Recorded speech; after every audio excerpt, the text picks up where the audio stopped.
Kalau masih baru mulai nyicil sekarang terus tiba-tiba dipensiunkan di usia 40, gimana, game over kan? Karena zaman sekarang ini kan banyak sekali godaan-godaan ya. Contohnya, semuanya bisa dibayar pakai pay later. Kalau di usia 40-an kita baru beli rumah, itu Telat kita ya? telat. Ya Ciros, mau curhat apa? Mau curhat apa ya? Sebenarnya bukan curhat sih. Sebenarnya aku tuh amazed sama selama aku jadi agen properti ya. Pengalamanku itu aku amazed sama anak-anak muda yang zaman sekarang itu sudah melek properti. Contohnya masih ada, aku pernah ketemu klien yang usianya 20-an. 20 something ya. Karena untuk syarat KPR itu kan umurnya harus 21 tahun kan. Jadi kalau di bawah itu kan nggak bisa KPR. Nah itu aku ketemu sama mereka, itu mereka memikirkan sudah beli rumah gitu. Aku emis banget gitu. Sedangkan kalau misalnya ada klien yang sudah umurnya 40-an, itu masih takut-takut beli rumah. Sedangkan ini anak yang umur 20-an, itu langsung aja gas beli rumah. Ya gitu. Mungkin umur 20-an nggak ada beban, kalau 40 kan bebannya jauh lebih banyak. Nah itu masalahnya. Kalau di usia 40-an kita baru beli rumah, itu telat, kita telat. Iya. Udah terlalu beban, nanti akhirnya nggak jalan-jalan, nggak beli-beli rumah ya? Nggak beli-beli rumah. Lah terus cicilan KPR di usia 40 itu kan biasanya udah waktunya bayar anak sekolah. Ya. Mungkin anak ada yang lulus SD atau lulus SMP gitu kan. Atau lulus SMA, mulai bayar biaya yang lebih besar. Lah sedangkan untuk biaya sekolah yang dikeluarkan segitu, sedangkan kalau masih mau start dari nol beli rumah itu cukup berat. Jadi kalau menurutku sebaiknya anak-anak yang masih umur 20-an bisa beli rumah, itu ide yang bagus. Karena zaman sekarang ini kan banyak sekali godaan-godaan ya. Contohnya, semuanya bisa dibayar pakai pay later. Nah, itu tuh juga membuat nama orang jelek di BI. Gitu kan, kalau checkingnya kalau terlambat lah. Karena setiap kali kita mau pinjam uang di perbankan ya pasti dicek dulu ya BI checkingnya, kelancarannya ya. Oke. Dan pay later itu bikin BI checking jelek gitu kan? Bikin BI checking jelek lah. Itu seringkali orang kan nggak sadar. Jadi orang merasa nggak apa-apa utang enak, utang kartu kredit, utang apa enak. Tapi nanti ketika ada meleset atau gimana, itu namanya mereka kolek di BI checking dan akhirnya nggak bisa beli rumah. Aku mau balik lagi ke yang mungkin klienmu yang masih muda ini tapi memilih untuk beli rumah. Kira-kira apa ya yang dia pikirkan ya? Aku dulu waktu mungkin 20-an nggak kepikiran itu beli rumah ya. Tapi kok orang-orang ini anak-anak milenial atau Gen Z ini ya, aku nggak tahu Gen Z ya. Gen Z. Mungkin Gen Z ya. Kenapa kepikiran seperti itu? Karena padahal kebanyakan Gen Z itu kan nggak mikirin ini ya. Iya. Kebanyakan mereka happy. Ya kan? Kamu ada tanya nggak ke dia? Kenapa kamu memutuskan untuk beli rumah? Ada tanya. Katanya untuk mengerem pengeluaran dia. Iya, supaya dia itu hidupnya nggak terlalu hedon.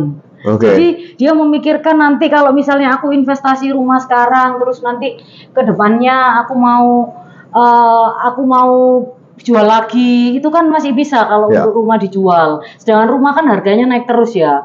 Lah itu yang jadi pemikirannya dia. Aku ya cukup terkagum-kagum ya sama anak-anak seperti ini ya. Jadi dia nggak cuma memikirkan istilahnya bersenang-senang, aku harus ini, masa muda dihabis-habiskan gitu. Padahal kan anak muda kan banyak yang berprinsip YOLO, you only live once.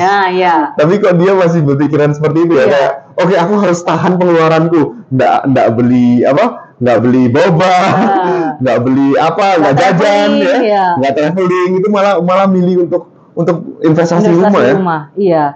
Ya, aku agak salut sama anak-anak yang seperti ini. Jadi sebenarnya orang yang seperti ini sangat langka kan kalau kita pikir. Mungkin kebanyakan orang-orang di luar sana nggak ada edukasi yang istilahnya kamu melek properti dari usia sejak sedini mungkin gitu. Sejujurnya aku sendiri pun nggak melek dari sejak dini. Tapi ketika ada anak yang dua klien atau beberapa klien yang tak lihat udah melek properti sejak dini, itu jumlahnya sangat sedikit. Dan orang yang seperti ini Pak Ferry, tak lihat nanti masa depannya dia itu akan jauh lebih bagus ya dibanding orang yang nggak punya tabungan sama sekali gitu loh.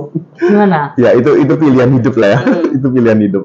Dan memang ya ini one of a kind lah ya. Maksudnya tidak semua anak muda bisa berpikiran seperti itu. Apalagi akhir-akhir ini banyak berkembang, maksudnya prinsip bahwa kayak ngapain beli properti, ya toh, beli nyewa aja. Menurut kamu tuh kayak gimana? What do you think? Sekarang kayak gini ya, oke, ada yang bilang kalau bunga bank itu kan tinggi, kita sebaiknya sewa aja lah untuk menghemat, nggak usah beli, nggak usah apa. Tapi sampai kapan? Mau apa setiap 1 atau 2 tahun lagi itu gulung-gulung kasur, pindah lagi, pindah tempat gitu. Sedangkan kalau misalnya kita merasa kita udah punya cicilan, itu hidup kita itu kadang kita merasa lebih settle ya. Dalam arti kita merasa tenang, kita sudah nggak perlu memikirkan. Sekarang gini, tiap tahun pindah rumah atau sewa apartemen itu juga energi yang harus dibuang kan, kayak pindah itu.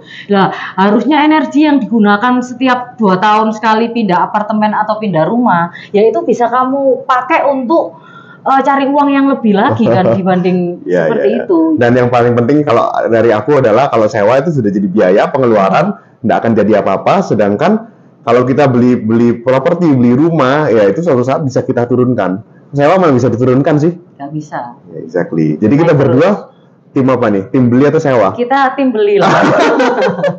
Kita tim beli. Tim beli ya, tim investasi properti. Iya, dan kalau menurutku juga misalnya orang untuk investasi di usia muda, kalau dari sudut pandangku ya, aku yang sekarang memasuki usia 40 ya. Jadi sekarang kan kayak gini, orang itu punya rumah itu buat apa sih? Buat tabungan ke depannya, buat masa depannya dia sendiri, bukan buat orang lain.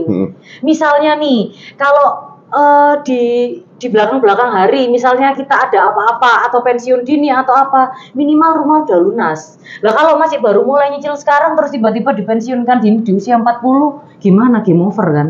Ya, masih. Makanya ini butuh pemikiran jangka panjang emang ya. Ya, betul. Jadi emang kalau kita apalagi anak muda pemikirannya mungkin masih apa yang ada di depan mata ya udah itu gitu loh. Padahal kalau nanti di in the long term itu kayak banyak hal-hal yang bisa terjadi dan jangan sampai kita berada di ujung tanduk. Ya nggak sih? Itu seperti di ujung tanduk yang nggak punya pilihan apapun. Seperti itu kan? Iya. Wah, tapi luar biasa sih klienmu itu. Iya, luar biasa. Dan itu yang aku temui mungkin yang bikin aku cukup amazed itu ya mungkin sekitar ada 3 atau 4 orangan ya. Yang di usia 20-an sudah mencicil rumah. Ya salah satunya adikku sendiri sih. Dia juga, berapa itu? Waktu itu adikku beli rumah di aku pertama kali mungkin sekitar umur 24-an ya. Jadi waktu itu dia juga sempat panas sih karena dia waktu itu aku cerita, ini loh klienku loh masih usia 23, waktu itu klienku usia 23 ya.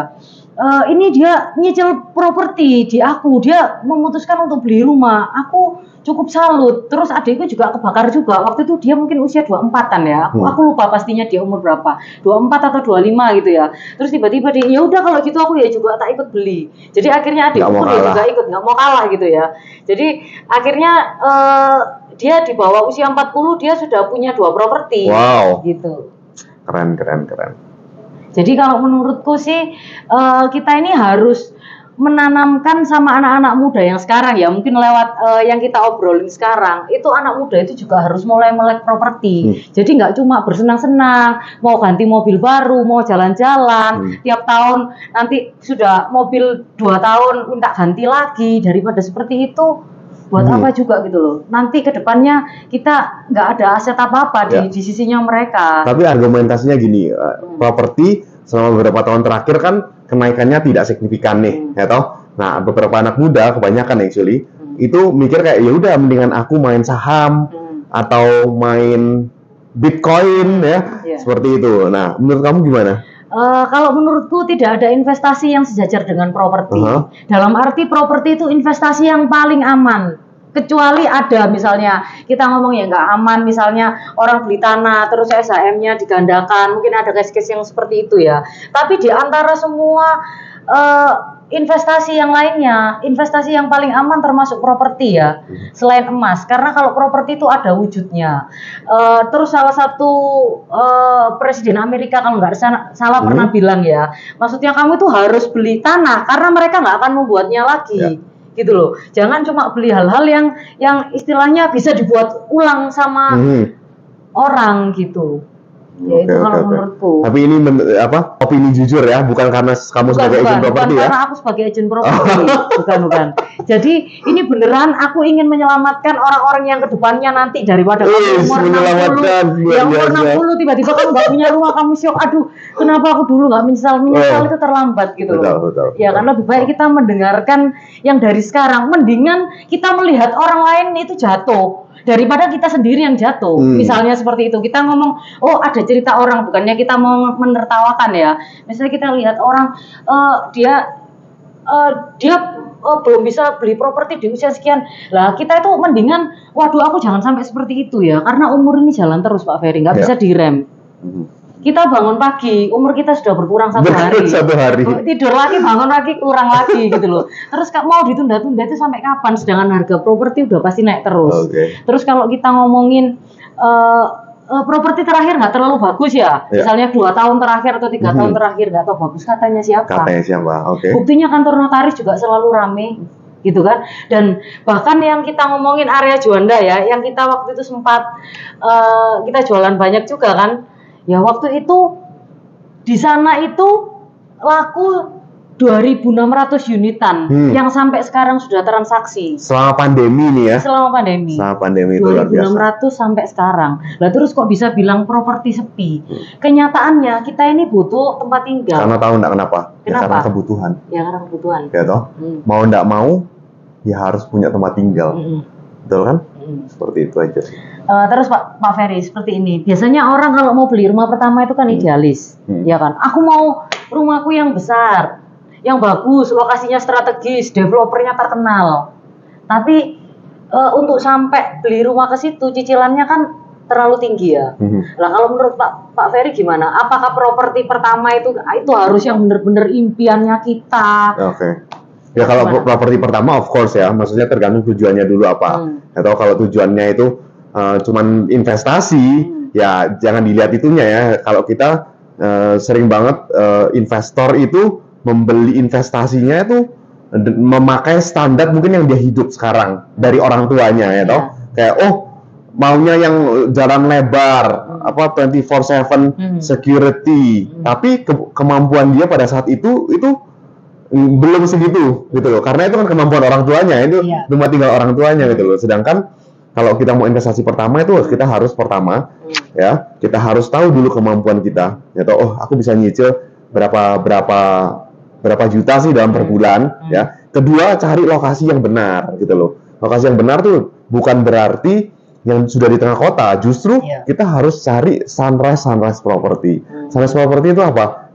Daerah-daerah yang dimana properti tersebut masih bisa berkembang lagi gitu loh. Kalau sudah di tengah kota, sudah bukan sunrise property. Gitu ya. Jadi banyak banget ya, aku temuin, bahkan teman-temanku juga ya, lebih memilih yang emang nyaman buat mereka, karena mereka membayangkan tinggal di situ. Padahal kan kalau investasi, tujuannya apa? Ya paling disewa-sewakan, nggak akan tinggal di situ kan, seperti itu. Makanya harus tahu dulu nih, motivasinya apa untuk bisa berinvestasi seperti itu. Gitu ya. Kalian baru aja dengerin dan nontonin podcast Curhatan Agent Property yang diproduksi oleh Safir Max Epicentrum. Thank you for watching and keep following us di YouTube channel FW Property Network.